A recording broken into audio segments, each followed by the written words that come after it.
Bonjour, je m'appelle Jordan Richter, je suis directeur marketing et commercial de LS Group. C'est une société qui a été créée en 2009 par Stéphane Imbert.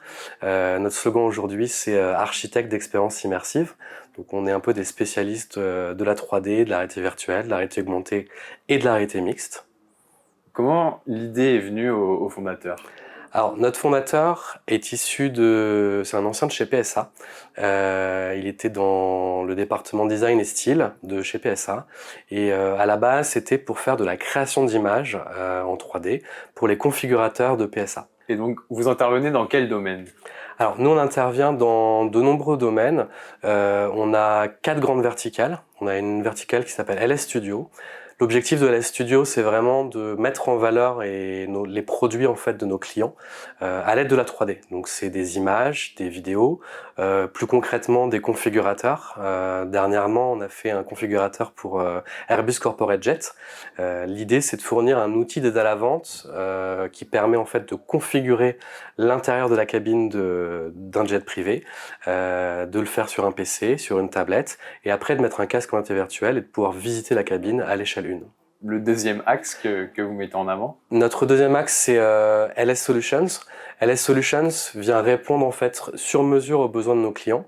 Donc soit un client vient nous voir avec une idée déjà toute faite et on vient conforter en fait un cahier des charges fonctionnel qu'on transforme en cahier des charges techniques et on vient produire derrière avec le client.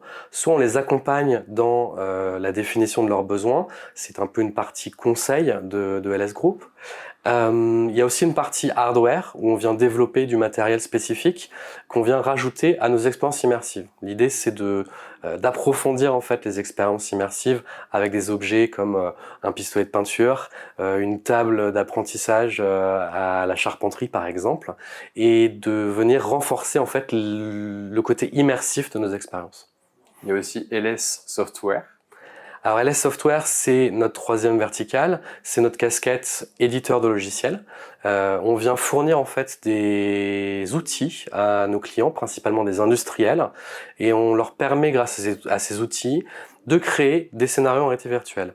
Ces scénarios, c'est vraiment pour accompagner les bureaux d'études, par exemple, à faire des analyses de prototypage, des tests d'hypothèses en réalité virtuelle. On dit toujours, c'est se planter tant que ça coûte pas trop cher. Donc, vaut mieux se planter en réalité virtuelle avant une production et pouvoir voir le résultat après en vrai. Le quatrième pilier, c'est la formation. Le quatrième pilier, c'est la formation avec LS Academy. On vient vraiment accompagner les clients sur nos solutions ou éventuellement sur les solutions du marché comme Unity ou Unreal, sur la programmation, sur la création de contenu 3D. Quels sont vos clients?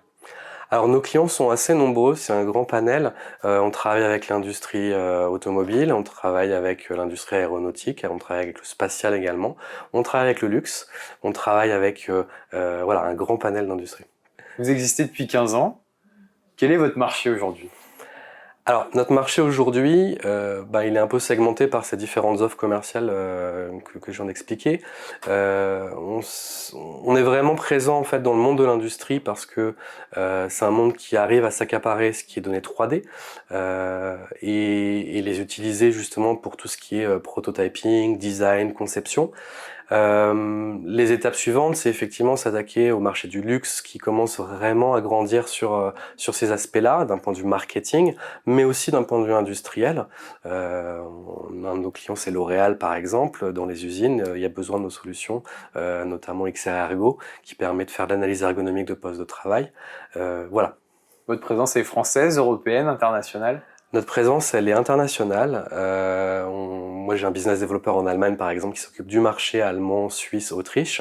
On a aussi tout un réseau de revendeurs de nos solutions à l'étranger. On est présent donc au Japon, en Chine, en Corée, en Allemagne, je l'ai dit, mais aussi au Canada et aux USA. Quels sont vos objectifs à l'avenir? Alors nos objectifs court terme et moyen terme, c'est vraiment de conforter en fait notre position de leader sur le marché. On est vraiment le plus grand des plus petits et avec notre expérience de 15 ans, on a vraiment les moyens techniques de s'attaquer à un marché international. Et Moi, à long terme, c'est vraiment essayer de rassembler un petit peu justement ces petits. Pourquoi pas construire un champion français de la réalité virtuelle. Niveau réalité virtuelle, le métaverse, on en est où aujourd'hui? Alors le métaverse, très bonne question. Le métaverse, ça dépend tout d'abord de ce qu'on appelle le métaverse. Nous, le métaverse, on le connaît depuis 15 ans. Ça dépend comment on prend le sujet. Il y a toute la partie, effectivement, métaverse qui a fait le buzz ces 3 dernières années, où c'était vraiment faire des conférences ensemble en réalité virtuelle. Ça, c'est des solutions qui existent, qui sont implantées sur le marché. Là où nous, on trouve un domaine très intéressant en métaverse, c'est métaverse industriel.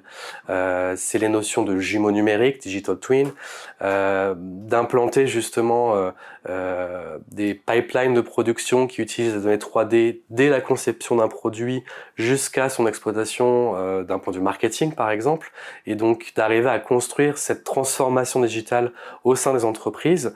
Des entreprises comme Renault y arrivent très bien à vraiment avoir un digital twin de presque chacun de leurs pièces, de leurs outils, et là ça devient très intéressant comme notion. Le développement va vraiment passer par l'industrie pour créer avant de mettre en œuvre dans la vraie vie. Alors, du côté industriel, oui, effectivement, je pense qu'il y a un vrai impact d'appropriation en fait de ces technologies du côté industriel. Côté B2C, donc consommateur, auquel nous on s'adresse un peu moins, il y a quelque chose de présent aussi, c'est-à-dire on voit le développement des casques, on voit l'Apple Vision Pro qui est sorti aux États-Unis, qui sort en France le 13 juillet. Ça va un peu aussi permettre de démocratiser un petit peu plus, comme ce qu'a fait Apple avec l'iPhone par exemple, qui a démocratisé le smartphone. Là, l'idée c'est de démocratiser ce genre de casque de réalité étendue, mix qu'on appelle aussi, et donc je pense qu'il y aura un gros impact sur le public aussi à ce niveau-là. Au niveau du public, il y a un risque au niveau du prix qui est quand même élevé. Alors, clairement, ça a toujours été la politique d'Apple d'avoir quelque chose un pricing qui est assez élevé. Après, il faut dire que c'est la première itération de l'Apple Vision Pro qui est effectivement assez cher. Mais apparemment, normalement, les prochaines itérations devraient être déjà plus abordables.